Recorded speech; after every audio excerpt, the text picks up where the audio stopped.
আজ শুনবেন একটি রহস্য গল্প, বাণীব্রত চক্রবর্তীর লেখা অমূল্য রতন। মাঝে মাঝে রুকুর ইচ্ছে হয় দেওয়ালে মাথা ঠুকতে। কেন সে স্কুলের পড়া রাখতে পারে না মনে? কেন বারবার অঙ্ক, ভূগোল, ইতিহাসে সে ফেল করে? বাবা মা তাকে একটুও বুঝতে পারে না, কেবল দাদু বুঝতে পারেন। অসহায় নাতির দিকে তাকিয়ে অমূল্য রতন বলেন, তোর কষ্ট আমি বুঝি। আর বোঝেন ঋতবান স্যার, স্কুলের বাংলার মাস্টারমশাই। স্কুলের ইউনিট টেস্টগুলিতে রুকু একবারও অঙ্ক, ভূগোল, ইতিহাসে পাশ করতে পারেনি। ক্লাসের ছেলেরা তাকে ফেলুদা বলে খেপায়, তার চোখে জল এসে যায়। অমূল্য রতনবাবুর বয়স প্রায় 100 হতে চলল। তিনি রুকুর বাবা তিমির বরণের দাদু। রুকুও তাকে দাদু বলে। তিনি একসময় সিটি কলেজে ইতিহাস পড়াতেন। তার নাকি অসাধারণ স্মরণ শক্তি ছিল। বয়সের সঙ্গে সঙ্গে সে শক্তি ক্রমশ দুর্বল হয়ে আসছে। 80 বছর বয়সেও রবীন্দ্রনাথের কর্ণকুন্তী সংবাদ নির্ভুল আবৃত্তি করতে পারতেন। বাবা যখন রুকুর মতো ছোট ছিল, তখন দাদুর কাছে কত গল্প শুনত। রবীন্দ্রনাথের 800 গান দাদুর মুখস্থ ছিল। ভালো গান গাইতেন। বলতেন, রবিবাবুর মতো গান আর আছে নাকি? কিন্তু আজকাল তার কিছুই মনে পড়ে না। তবে 2-1টা গল্প তার মনে আছে। রাত্রিরে খাওয়া দাওয়ার পর রুকু দাদুর ঘরে যায়। দাদু পুরনো গল্পই ঘুরিয়ে ফিরিয়ে বলেন। অমূল্য রতনবাবুর এক অদ্ভুত শখ আছে। তার ছেলেবেলাটা কেটেছিল উত্তর কলকাতার পার্সি বাগানে। হিন্দু স্কুলে পড়তেন। একদিন স্কুল থেকে শিয়ালদা হয়ে ফিরছিলেন। সেখানে ফুটপাতে দেখলেন একটা লোক পুরনো চশমা বিক্রি করছে। কৌতূহল হলো। লোকটার কাছে গিয়ে জানতে চাইলেন সে কেন পুরনো চশমা বিক্রি করছে, এই চশমা কারা কেনে, কত দাম। লোকটা বলেছিল, যারা পয়সার অভাবে চোখের ডাক্তার দেখাতে পারে না তারা কেনে। বেচে বেচে দেখে কোনটা পড়লে কোনটা মোটামুটি দেখতে পাবে। 2 আনা 3 আনা তো মোটে দাম। অমূল্য রতনবাবু 85 বছর আগে ওই লোকটার কাছ থেকে 2 আনা দিয়ে একটা চশমা কিনেছিলেন। তারপর সারা জীবন ধরে যে কত পুরনো চশমা কিনেছেন তার ঠিক নেই। সব চশমা একটা কালো ট্রাঙ্কে রাখা আছে। ট্রাঙ্কটা তার খাটের নিচে থাকে। মাঝে মাঝে তিনি ডাকেন, না তো বউ, একবার এদিকে এসো তো। রুকুর মা সুমিতা এলে অমূল্য রতন বালিশের তলা থেকে চাবিটা বার করে দেন। সুমিতার ট্রাঙ্ক খুলে এক গোছা চশমা অমূল্য রতনের খাটের উপর রেখে চলে যায়। তিনি সেই চশমাগুলি নিয়ে ছেলে মানুষের মতন খেলা করেন।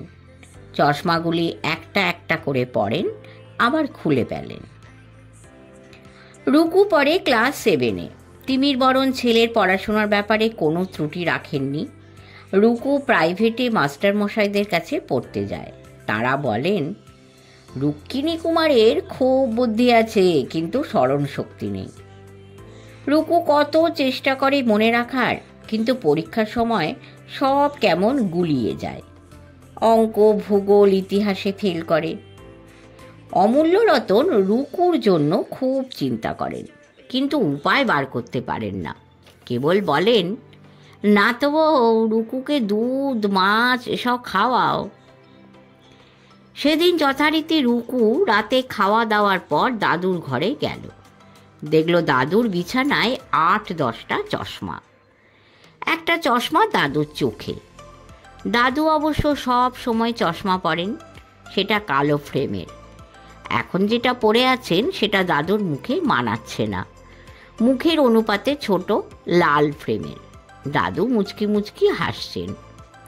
এটা নিশ্চয়ই কম পাওয়ারের, তাই দাদু রুকুকে দেখতে পাচ্ছেন না।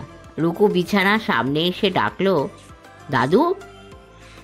দাদু চমকে উঠলেন। চোখ থেকে সাবধানে চশমাটা খুললেন। দাদুর চোখে জল কেন? রুকু জিজ্ঞেস করল, তুমি কাঁদছো কেন? সে কথার উত্তর না দিয়ে দাদু একটু মুচকি হাসলেন। সুমিতা ঘরে এলো। অমূল্যরতন বললেন, এই চশমাগুলো এবার ট্রাঙ্কে তুলে রাখো নাথবউ। সুমিতা একটা একটা করে চশমা গুছিয়ে নিচ্ছিল। একটু আগে যে চশমাটা পরেছিলেন সেটা একপাশে সরিয়ে রেখে অমূল্যরতন বললেন, এটা থাক। চশমা ট্রাঙ্কে তুলে রুকুর মা চলে গেল। রুকু দাদুর পাশে বসল। দাদু বললেন, রুকু, এইবার তুই পরীক্ষায় ফার্স্ট হবি, তোকে কেউ আটকাতে পারবে না। রুকু অবাক হয়ে দাদুর দিকে তাকিয়েছিল। দাদুর আজ কি হয়েছে? একটু আগে কাঁদছিলেন, এখন বলছেন সে ক্লাসে ফার্স্ট হবে। দাদুর কি মাথা খারাপ হয়ে গেল? রুকু দাদুকে কিছু একটা বলতে যাচ্ছিল, তার আগেই দাদু জিজ্ঞেস করলেন, কি গল্প শুনতে চাস বল? রুকু হেসে ফেলল, বলল, ঘুরিয়ে ফিরিয়ে যে 3টে গল্প বলো সেগুলো নয়, আজ একটা নতুন গল্প শুনব। একদিন বাবা মাকে বলছিল, দাদুর কাছে একটা অদ্ভুত গল্প শুনেছিলাম, আসামের জঙ্গলের গল্প। দাদু কিছুদিন আসামের একটা কলেজে পড়িয়েছিলেন। একবার বন্ধুদের সঙ্গে আসামের জঙ্গলে গিয়ে খুব বিপদে পড়েছিলেন। সেই গল্প দাদুর এখন মনে নেই, তবে রুকু আজ সেই আসামের জঙ্গলের গল্পটা শুনতে চাইল। দাদু বললেন, তাহলে আমাকে তো এই লাল ফ্রেমের চশমাটা পরতে হবে। চশমাটা পরে দাদু বললেন, এবার শোনো আসামের জঙ্গলের গল্প। স্কুলের বন্ধুরা রুকুকে দেখে চমকে উঠল। অঙ্কুর বলল, তুই আবার কবে চশমা নিলি? রুকু বলল, লিখতে গেলে অক্ষরগুলো ঝাপসা লাগে, পরীক্ষার কটা দিন চশমাটা পরতে হবে। আজ আবার ইউনিট টেস্ট, প্রথম দিন অঙ্ক পরীক্ষা। অঙ্কের প্রশ্ন কঠিন হয়েছে। বিজন স্যার বড্ড শক্ত শক্ত অঙ্ক দেন। পরীক্ষার হলে ছাত্ররা উস খুস করছে। ঋতবান ইনভিজিলেশন দিচ্ছিলেন। রুকুকে দেখে অবাক হয়ে গেলেন। রুকু মন দিয়ে পরীক্ষা দিচ্ছে। মাঝে মাঝে রুকু পকেট থেকে একটা চশমা বার করে পড়ছে, প্রশ্নপত্র খুঁটিয়ে খুঁটিয়ে পড়ছে। তারপর চশমাটা পকেটে রেখে কলম নিয়ে খাতার উপর ঝুঁকে পড়ে অঙ্ক করছে। ঋতবান অবাক হলেন, এ আবার কি রকম চশমা? ইচ্ছে হলো রুক্মিণী কুমারকে গিয়ে জিজ্ঞাসা করেন, এ কেমন চশমা? কিন্তু জিজ্ঞেস করলেন না।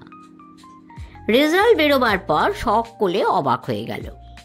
রুক্মিণী কুমার ফার্স্ট হয়েছে। টিচার্স রুমে এখন রুক্মিণী কুমার ছাড়া আর কোনো কথা নেই। মাস্টারমশাইরা মাথা নেড়ে বললেন, হ্যাঁ, ছেলেটা দারুণ উন্নতি করেছে, সচরাচর এমন দেখা যায় না। কিন্তু ঋতবানের মন এটা মানতে চাইছে না। তার মনে হচ্ছে এর মধ্যে কোথাও যেন একটা রহস্য আছে।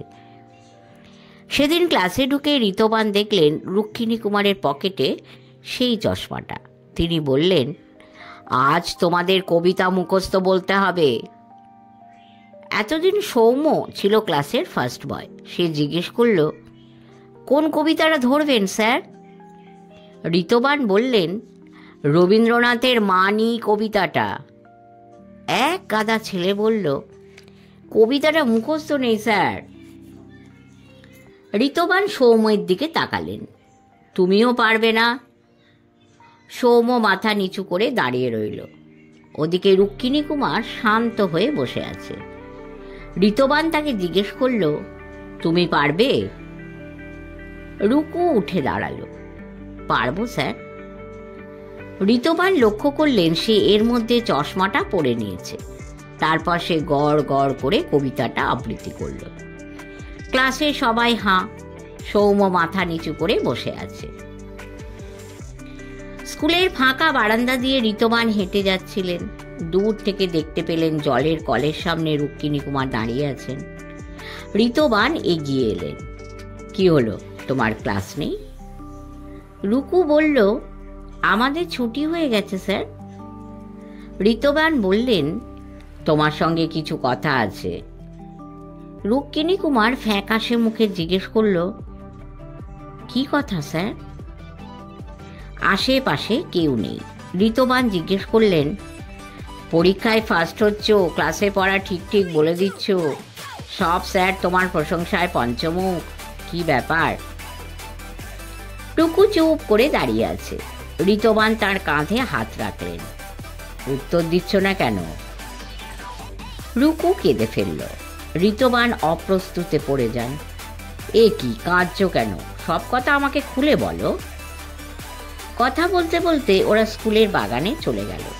ওখানে কদম গাছের নিচে রুকুকে নিয়ে ঋতবান বসলেন।